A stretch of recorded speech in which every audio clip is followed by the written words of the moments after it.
Hello दोस्तों, स्वागत है आज की हमारी इस वीडियो में। तो आज का हमारा ज्योग्राफी का टॉपिक रहने वाला है वो है major desert of the world, जैसे कि विश्व के प्रमुख मरुस्थल या मरुभूमि। तो आप सबको पता ही होगा मरुस्थल हम किसे कहते हैं। तो हम मरुस्थल हम उस स्थान को कहते हैं जहाँ पर वह लंबे चौड़े एरिया के अंदर सिर्फ रेत ही रेत हो, वनस्पति सिर्फ ना मात्र हो या ना के बराबर हो, तो हम उसे क्या कहते हैं, मरुस्थल या मरुभूमि कहते हैं। तो इसी तरह से विश्व में या हमारे पृथ्वी पर जो लैंड सरफेस एरिया है, धरातल का जो एरिया, स्थल का जो भाग है, उस पर बहुत सारे मरुस्थल देखने को मिलते हैं। बहुत सारे महाद्वीपों में इनको अलग अलग नामों से जाना जाता है। ठीक है, और इनको अलग अलग नामों से जाना जाता है और साथ ही साथ हर एक महाद्वीप में अलग अलग मरुस्थल है और उनके प्रमुख नाम है। चलिए हम इस वीडियो के जरिए जानते हैं तो विश्व में कौन कौन से प्रमुख मरुस्थल है या फिर मरुभूमि है। तो फ्रेंड्स, आप अपने साथ में वर्ल्ड की एटलस या वर्ल्ड मैप आपके सामने रख लेना और साथ के साथ में पेन या पेंसिल या आप उसमें मेंशन कर लेना कि कौन कौन से मरुस्थल कौन कौन से महाद्वीप या कंटिनेंट में है। तो हम पहले करने वाले हैं अमेरिका या फिर यूएसए या फिर कह सकते हैं नॉर्थ अमेरिका कंटिनेंट के कुछ प्रमुख मरुस्थल। सबसे पहला मरुस्थल है वो है सोनेरोन मरुस्थल। ये सोनेरोन मरुस्थल है वो है मैक्सिको के अंदर।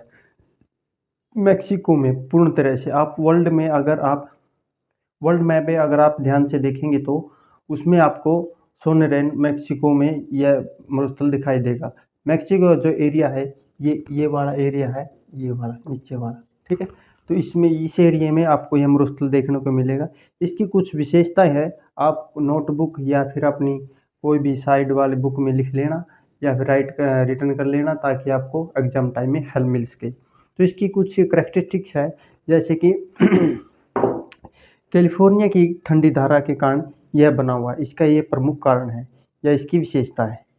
और इसमें कुछ गिरिपदीय कुछ हिस्सा मिलता है जो मतलब ऐसा लगता है कि यहाँ पर कभी ना कभी पानी या लैंडस्लाइड की वजह से इस तरह से बना हुआ है। ठीक है दोस्तों। तो फ्रेंड्स, हमारा नेक्स्ट जो मरुस्थल है वो है एरिजोना मरुस्थल। यह यूएसए में इसकी लोकेशन है, या आप कह सकते हैं कि यूएसए के अंदर यह आपको देखने को मिल सकता है। इसकी जो प्रमुख विशेषता है, यह विश्व के सबसे ऊंचे कैक्टस के लिए प्रसिद्ध है। इसमें मरुस्थल में सबसे ऊंचे कैक्टस मिलते हैं, इसलिए यह प्रसिद्ध है, फेमस है। आपको लोकेशन का पता ही होगा, ये कौन से कंटिनेंट में है। ये नॉर्थ अमेरिका कंटिनेंट में है, यूएसए देश में। तो फ्रेंड्स, जो हमारा नेक्स्ट मरुस्थल है वो है मोजावे मरुस्थल। यह मरुस्थल नॉर्थ अमेरिका कंटिनेंट में कैलिफोर्निया व मैक्सिको के बॉर्डर पर आपको देखने को मिलता है। यानी कुछ हिस्सा इसका कैलिफोर्निया के अंदर है, कुछ हिस्सा इसका मैक्सिको के अंदर है। तो इसकी कुछ विशेषताएं हैं। यह मरुस्थल भी कैलिफोर्निया की जो ठंडी जलधारा है उसके कारण यह बना हुआ है। आप सभी को पता होना चाहिए, जिस जिस एरिया में जिस जिस देश के साथ या कंटिनेंट के साथ ठंडी जलधारा बह रही है उस स्थान पर आपको मरुस्थल दिखाई देते हैं, क्योंकि ठंडी जलधारा के कारण ये मरुस्थल बने होते हैं। ठंडी जलधारा इसलिए मरुस्थल बनाने में मदद करती है क्योंकि वहाँ पर वाष्पीकरण होना संभव नहीं होता, जिसके कारण वहाँ पर वर्षा नहीं होती। वर्षा नहीं होगी तो वहाँ पर सूखे की संभावना होगी और इस कारण से यहाँ पर मरुस्थल बन रहे हैं।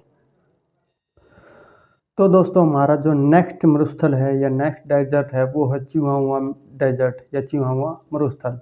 यह मरुस्थल मैक्सिको के अंदर इसकी लोकेशन है, या मैक्सिको के अंदर यह मिलता है। और जो इसकी लोकेशन है ये यहाँ पर मैक्सिको है, इसके ऊपर यूएसए, तो इसकी लोकेशन ये मैक्सिको के अंदर है दोस्तों। और इसकी एक विशेषता है दोस्तों कि ये विश्व का सबसे शुष्क मरुस्थल है। और सॉरी, यह उत्तरी अमेरिका का सबसे बड़ा मरुस्थल है और जिप्सम के भंडार यहाँ पर बहुत ज़्यादा मात्रा में मिलते हैं। तो फ्रेंड्स, हमारा जो नेक्स्ट मरुस्थल है, जो नेक्स्ट डेजर्ट है वो है नवेदा डेजर्ट या नवेदा मरुस्थल। इसकी लोकेशन है नॉर्थ अमेरिका के अंदर यूएसए में। जो मैंने ये थोड़ी सी बिंदी के रूप में इधर शादी मैंने इसको मेंशन कर दिया है। आप थोड़ा वर्ल्ड मैप के अंदर ध्यान से देखना, आपको फिजिकल वाले मैप में आपको ये दिखाई देगा। वर्ल्ड के फिजिकल जो मैप होगा ना, उसी में ये आपको मरुस्थल वगैरह दिखाई देंगे। तो ये यूएसए के अंदर इसकी लोकेशन है निवेदा मरुस्थल की। और जो इसका एक विशेषता या करेक्टरिस्टिक्स है वो ये है कि इसमें ब्लैक रॉक डेजर्ट इसको नाम से भी इसको जाना जाता है, क्योंकि यहाँ पर इसमें सिर्फ बहुत सारी रॉक है जो है बिल्कुल काले रंग की, इसलिए इसको ब्लैक रॉक डेजर्ट भी बोलते हैं। तो फ्रेंड्स, हमारा जो नेक्स्ट डेजर्ट है वो है अटाकामा डेजर्ट। यह डेजर्ट हमारे साउथ अमेरिका के अंदर इसकी लोकेशन है। और यह चिली के अंदर इसके मिलता है, इस अटाकामा डेजर्ट। इसकी कुछ विशेषता भी है। ये विशेषता ये है कि यह विश्व का सबसे शुष्क मरुस्थल है और सोडियम नाइट्रेट के यहाँ पर बहुत ज़्यादा भंडार मिलते हैं और यहाँ पर एक तांबे की खान भी है। चिली की जो लोकेशन रहेगी ये साउथ अमेरिका के जो वेस्ट साइड में है। ये पतली ही पट्टी के रूप में आपको चिली दिखाई देगी। तो इसमें यहाँ पर जो मैंने बिंदी के रूप में मेंशन कर दिया है पॉइंट के रूप में, तो यहाँ पर अटाकामा डेजर्ट है। तो हमारा जो नेक्स्ट डेजर्ट है वो है पेंटाकोनिया डेजर्ट। यह भी साउथ अमेरिका के अंदर इसकी लोकेशन है। ठीक है, तो यह जो इसकी लोकेशन है वो अर्जेंटीना व चिली की बॉर्डर पे ये फैला हुआ है। और ये दो देशों में फैला हुआ है, कहने का मतलब ये है भाई। और जो एक देश है वो है अर्जेंटीना और दूसरा देश है चिली, यानी कुछ भाग अर्जेंटीना में है और कुछ इसका चिली देश में है। तो इसकी एक करैक्टरिस्टिक्स है, दक्षिण अमेरिका का सबसे बड़ा मरुस्थल भी यही है और यह पथरीला व शीत मरुस्थल भी है। कहने का मतलब ये है कि यह नॉर्थ अमेरिका का सबसे बड़ा मरुस्थल है। ठीक है, और यह पथरीला मरुस्थल भी है और शीत मरुस्थल भी है, क्योंकि यहाँ पर ठंड बहुत ज़्यादा पाई जाती है। पेंटागोनिया मरुस्थल की जो लोकेशन है ये मैंने यहाँ पर पॉइंट के रूप में मेंशन कर दी है, आप थोड़ा ध्यान से देख लेना वर्ल्ड के मैप में। तो फ्रेंड्स, हम जब मरुस्थल करने वाले हैं अफ्रीका कंटिनेंट यानी अफ्रीका महाद्वीप के हम कुछ मरुस्थल या मरुभूमि करने वाले हैं। जो हमारा नेक्स्ट डेजर्ट रहेगा वो है लीबिया डेजर्ट या लीबिया मरुस्थल। इसकी लोकेशन लीबिया देश के अंदर है। इसकी लोकेशन मैंने यहाँ पर मेंशन कर दी। ये लीबिया देश और इसी के अंदर लीबिया मरुस्थल पाया जाता है। लीबिया मरुस्थल की एक विशेषता है कि ये विश्व का सबसे गर्म जगह में से एक है और यहाँ पर जो स्थान है वो है अल अजीजा, जो विश्व में सबसे ज़्यादा तापमान यहाँ पर पाया जाता है। तो दोस्तों, अफ्रीका कंटिनेंट का जो नेक्स्ट मरुस्थल है, नेक्स्ट डेजर्ट है, वो है सहारा डेजर्ट या सहारा मरुस्थल। तो इसकी लोकेशन है अफ्रीका कंटिनेंट में है। आपको ये भी पता है कि ये विश्व का सबसे बड़ा मरुस्थल है या लार्जेस्ट डेजर्ट है वो सहारा मरुस्थल है। तो इसकी लोकेशन का आपको पता ही होगा, लगभग नॉर्थ अफ्रीका के अंदर इस वाली में लोकेशन में इसकी लोकेशन है सहारा मरुस्थल की। यह लगभग 13 से 14 देशों में यह फैला हुआ है। आपको पता है कि विश्व का सबसे बड़ा मरुस्थल होने के नाम से लगभग 13 से 14 देशों में ऐसे फैला हुआ है। यह मरुस्थल सबसे बड़ा होने के साथ साथ में भी यह सबसे गर्म मरुस्थल भी है और यहाँ पर मरुधानी के लिए प्रसिद्ध है। तो हमारा नेक्स्ट मरुस्थल रहने वाला है अफ्रीका का जो मरुस्थल है वो है कालाहारी मरुस्थल। आप सबको पता ही होगा कालाहारी मरुस्थल कौन सी लोकेशन पे है या कहाँ पर है। इसकी जो लोकेशन है बोत्सवाना देश व दक्षिण अफ्रीका देश दोनों में यह फैला हुआ है। कुछ हिस्सा इसका बोत्सवाना में है, कुछ हिस्सा दक्षिण अफ्रीका देश में इसकी लोकेशन है।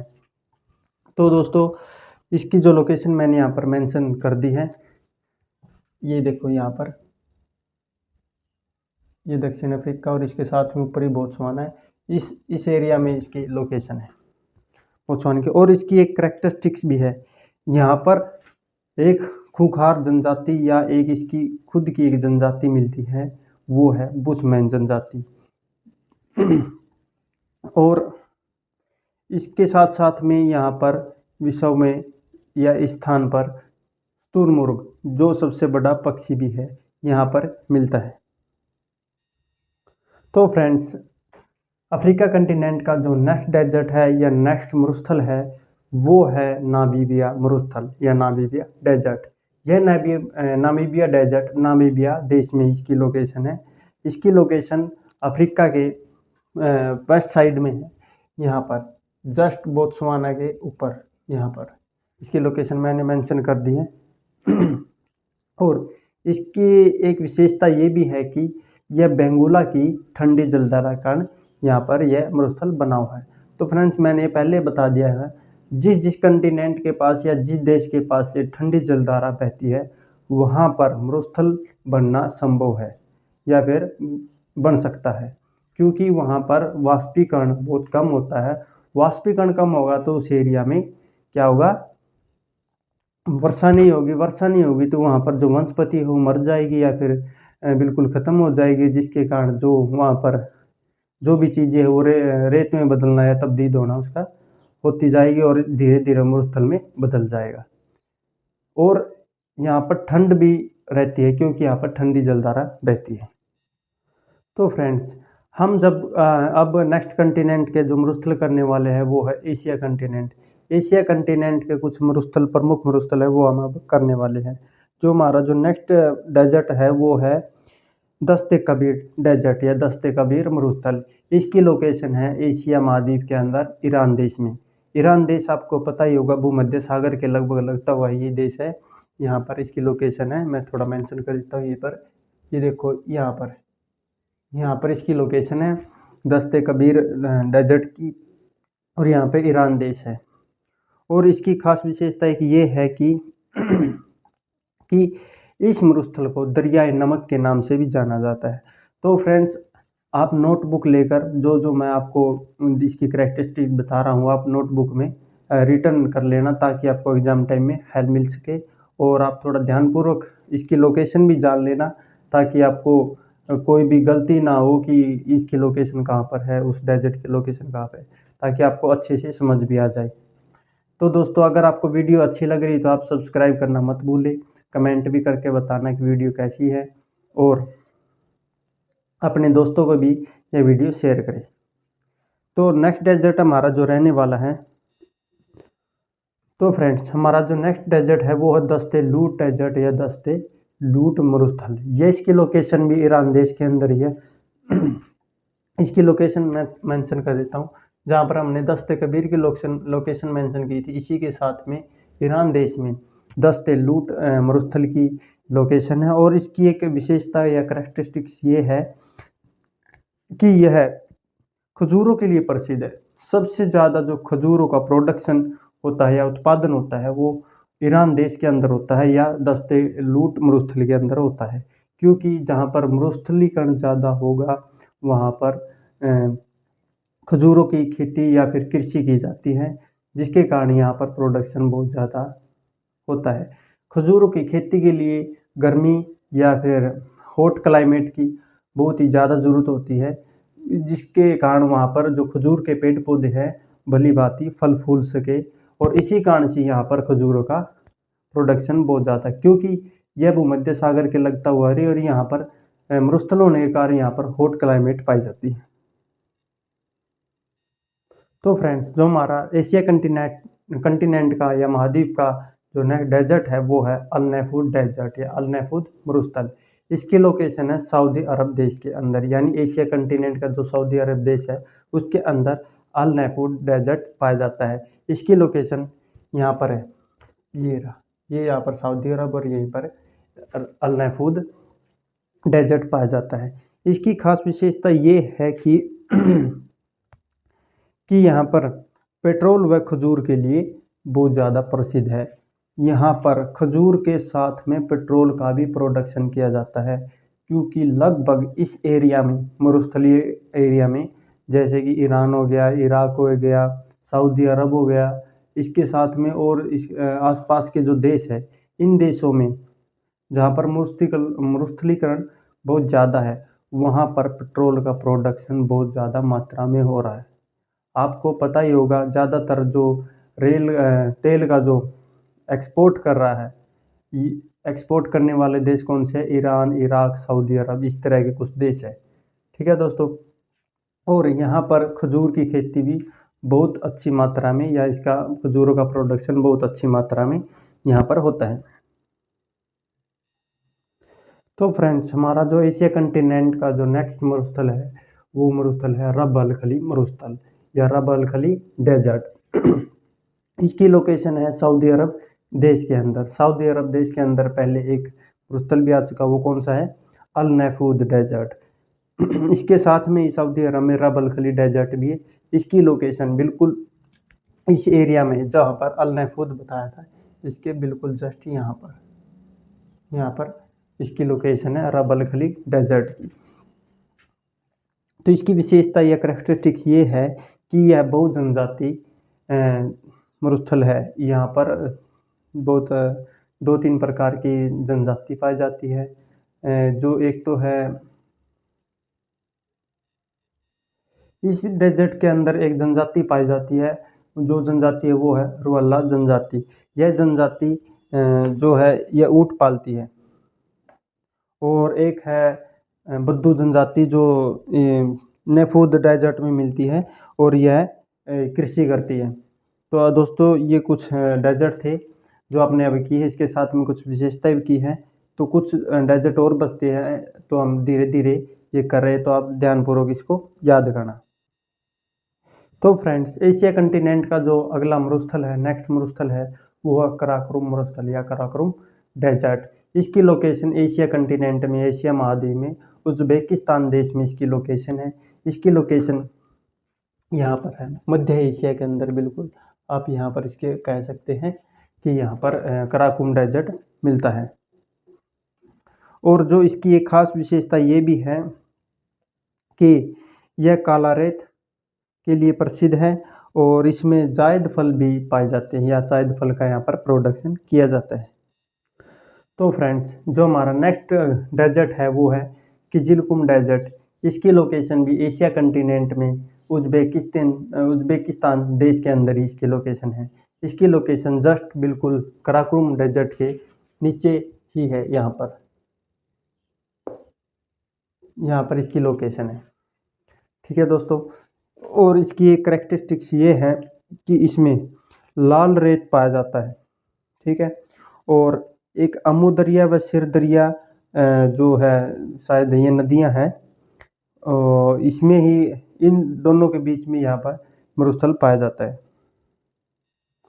तो दोस्तों, जो हमारा एशिया कंटिनेंट का अगला मरुस्थल है वो है गोबी मरुस्थल या गोबी डेजर्ट।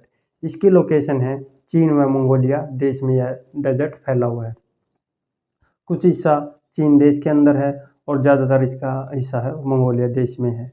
और यह मरुस्थल ठंडा मरुस्थल है। इसकी एक करेक्टरिस्टिक ये है कि यह विश्व का सबसे ठंडा मरुस्थल है। इसकी जो लोकेशन रहने वाली है, आपको चीन देश की लोकेशन तो पता ही हुआ, जो हमारा भारत देश है उसके जस्ट ऊपर ही चीन देश है। यहाँ पर साथ में यह मंगोलिया है और यहाँ पर इसकी लोकेशन है। तो ये कौन सा मरुस्थल हो गया? गोबी मरुस्थल। यह कौन सा है? और इसके साथ साथ में ये क्या भी है, इसकी विशेषता क्या है? इसकी विशेषता यह है कि ये ठंडा मरुस्थल है। तो फ्रेंड्स, हमारा जो नेक्स्ट डेजर्ट है वो है तकलामाकन डेजर्ट या तकलामाकन मरुस्थल। यह प्रॉपर तरीके से बिल्कुल चीन के अंदर इसकी लोकेशन है या चीन देश के अंदर यह पाया जाता है। तकलामाकन मरुस्थल की जो लोकेशन रहने वाली है वो यहाँ पर है, चीन देश में। भारत के जस्ट ऊपर चीन देश है, उसी के अंदर इसकी लोकेशन है। और इसकी विशेषता ये है कि यह बुद्ध सभ्यता के लिए प्रसिद्ध है, कि यहाँ पर जो बुद्ध सभ्यता यहाँ पर फली फूली थी, यहीं से बुद्ध सभ्यता की शुरुआत हुई थी या फिर इनका आरंभ हुआ था। और इसको डरावनी आवाज़ के नाम से भी जाना जाता है। डरावनी आवाज़ के नाम से क्यों जाना जाता है? क्योंकि इस मरुस्थल में, तकलामाकन मरुस्थल में, जब भी हवाएं चलती हैं, यहाँ पर पेड़ पौधे न होने के कारण यहाँ से इतनी तेजी से हवा बहती कि जब हवा बहती है तो उसमें एक आवाज़, एक साउंड, एक ध्वनि उत्पन्न हो जाती है, जिसके कारण ऐसा लगता है कि या तो कोई यहाँ पर चीख रहा है या फिर कोई ऐसी जैसी किलकारियाँ यहाँ पर ऐसे लग रही है, कोई किलकारियाँ यहाँ पर मार रहा है। तो इससे ऐसा प्रतीत होता है कि या तो कोई यहाँ पर ऐसी कोई चीज़ है जो हमें डराने की कोशिश कर रही है। तो इस कारण से इसको डरावनी आवाज़ का मरुस्थल भी कहा जाता है। हेलो दोस्तों, जो हमारा नेक्स्ट जो मरुस्थल है तो वो है हमारा थार मरुस्थल। आप सभी को पता ही होगा ये मरुस्थल कहाँ पर है। थार मरुस्थल है वो इंडिया का एक मरुस्थल भी है। यह मरुस्थल भारत और पाकिस्तान दोनों देशों में फैला हुआ है। ज़्यादातर इसका हिस्सा इंडिया देश में फैला हुआ है और कुछ हिस्सा इसका पाकिस्तान में भी है। और ये इसकी एक विशेषता यह भी है कि कि इसमें सबसे ऊंचे टीले पाए जाते हैं रेत के। और यहाँ पर सबसे अधिक आबादी भी इसी मरुस्थल में रहती है। जो विश्व में जितने भी मरुस्थल है सबसे ज़्यादा जो जनसंख्या रहती है वो थार मरुस्थल में ही रहती है। और यहाँ पर जो रेत के टीले हैं इनकी जो ऊंचाई है सबसे अधिक है। विश्व में जितने भी मरुस्थल हैं उन सब के रेत के टीलों से अधिक ऊंचाई होने के कारण इसको ऊंचे रेत के टीलों वाला मरुस्थल भी कहा जाता है। तो फ्रेंड्स, जो हमारा नेक्स्ट मरुस्थल है वो है नूबियन मरुस्थल या नूबियन डेजर्ट। यह अफ्रीका कंटिनेंट का मरुस्थल है। इसकी जो लोकेशन है वो सूडान देश में है या सूडान देश में यह मरुस्थल फैला हुआ है। इसकी कैरेक्टरिस्टिक्स ये है कि यह जनजातियों का सबसे निवास करने वाला एक प्रमुख स्थान भी है या प्रमुख डेजर्ट भी है, क्योंकि यहाँ पर नील नदी बहती है। नदी के कारण यहाँ पर कुछ जनजातियाँ बसी हुई हैं। जो इसकी लोकेशन रहने वाली है वो यहाँ पर है। यहाँ पर सूडान देश है और इसी यहीं पर नूबियन डेजर्ट भी है। तो फ्रेंड्स, हम जो नेक्स्ट कंटिनेंट के जो डेजर्ट करने वाले हैं वो कंटिनेंट है ऑस्ट्रेलिया कंटिनेंट या ऑस्ट्रेलिया महाद्वीप। ऑस्ट्रेलिया महाद्वीप का जो सबसे बड़ा मरुस्थल है वो है विक्टोरिया मरुस्थल। तो यही हम मरुस्थल करने वाले हैं। तो जो नेक्स्ट डेजर्ट है वो है विक्टोरिया डेजर्ट या विक्टोरिया मरुस्थल।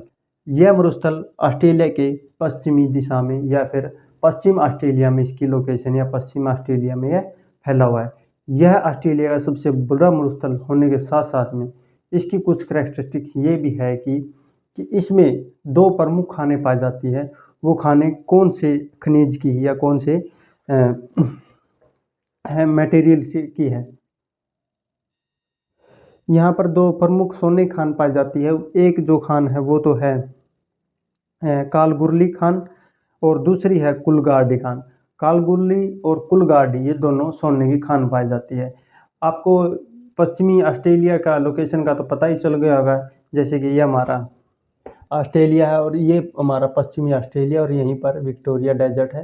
विक्टोरिया डेजर्ट में कालगुरली और कुलगार्डी दोनों सोने की खान पाई जाती है।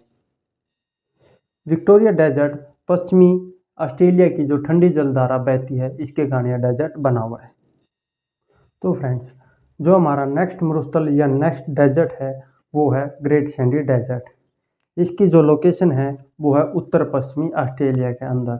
आपको इसकी लोकेशन का पता ही चल गया होगा। हमारी जो नॉर्थ और वेस्ट डायरेक्शन है ये है, ये नॉर्थ है और ये वेस्ट है। इसके बीचों बीच नॉर्थ वेस्ट डायरेक्शन है। इसी में यहाँ पर यह ग्रेट सैंडी डेजर्ट पाया जाता है। और इसकी विशेषता ये है कि ग्रेट सैंडी डेजर्ट की जो विशेषता यह है कि इस डेजर्ट में से जो कर्क रेखा है बिल्कुल इस डेजर्ट के बीचों बीच से गुजरती है। तो फ्रेंड्स, जो हमारा नेक्स्ट मरुस्थल रहने वाला है ऑस्ट्रेलिया कंटिनेंट का वो है सिम्पसन डेजर्ट या सिम्पसन मरुस्थल। यह मरुस्थल ऑस्ट्रेलिया के बिल्कुल मिड में है। इसकी लोकेशन मध्य ऑस्ट्रेलिया के अंदर है। इसकी लोकेशन ये है, ऑस्ट्रेलिया के बिल्कुल मिड में यह मरुस्थल पाया जाता है। इसकी विशेषता ये है कि इस डेजर्ट में विक्टोरिया और ग्रेट सैंडी के बिल्कुल ये दोनों के बीच में इसकी लोकेशन है या हम कह सकते हैं इनके दोनों के बीचों बीच यह मरुस्थल फैला हुआ है। तो फ्रेंड्स, हमारा जो नेक्स्ट डेजर्ट है वो है गिब्सन डेजर्ट। यह डेजर्ट भी पश्चिमी ऑस्ट्रेलिया में इसकी लोकेशन या पश्चिमी ऑस्ट्रेलिया में फैला हुआ है। गिब्सन डेजर्ट की एक विशेषता ये है कि यह ग्रेट सैंडी और ग्रेट विक्टोरिया के बिल्कुल बीच में है। ये हम कह सकते हैं सिम्पसन और गिब्सन जो दोनों डेजर्ट है ये दोनों इनको बीचों बीच है। यहाँ पर हम कह सकते हैं यहाँ पर। ठीक है दोस्तों, तो कुछ हमने ये मेन या प्रमुख मरुस्थल किए हैं। तो आप सभी को ये अच्छे से समझ आएगा कि ये हमने किस तरह के कौन कौन से डेजर्ट किए हैं और कहाँ कहाँ पर इनकी लोकेशन है। तो आई होप कि आपको बिल्कुल अच्छे से समझ में आया होगा, और मैं आशा करता हूँ कि आपने अपनी नोटबुक में ये सभी को उतार भी लिया होगा, लिख लिया होगा साइड में, ताकि आपको एग्जाम टाइम में हेल्प मिले। तो फ्रेंड्स, ये जो भी हमने टॉपिक कर रहे हैं या हमने किए हैं, आज का जो हमारा टॉपिक है था मेजर डेजर्ट ऑफ वर्ल्ड था। तो ये हमने यूजीसी नेट जेआरएफ को दृष्टि से हमने ये डेजर्ट किए, क्योंकि विश्व में प्रमुख मरुस्थल है। कई क्वेश्चन यूजीसी नेट मरुस्थल के ऊपर बिल्कुल सीधे पूछ लेती है कि कौन सा मरुस्थल किस जलधारा के कारण बना है, यहाँ पर कौन सी जनजाति है। इस तरह के क्वेश्चन अक्सर यूजीसी नेट पूछती रहती है, या फिर सही मिलान में भी यह पूछ लेती है। आपको 4 ऑप्शन दे देगी, साइड में मरुस्थल के और साइड में देश के, या फिर कोई भी इसकी करेक्टरिस्टिक्स उठा के दे देगी कि इनको आप मिलाओ कि कौन सा एक करेक्ट है। तो फ्रेंड्स, आपको बहुत अच्छे से समझ में भी आएगा, लोकेशन का ही पता चला होगा, और साथ के साथ आपने मेंशन भी कर लिया होगा। तो आज की इस वीडियो के लिए आप बताना कि कैसी लगी आपको वीडियो। अच्छी लगी हो तो अपने दोस्तों को शेयर करना, सब्सक्राइब करना, कमेंट करना और शेयर करना ना भूलें। Thank you so much watching for this video.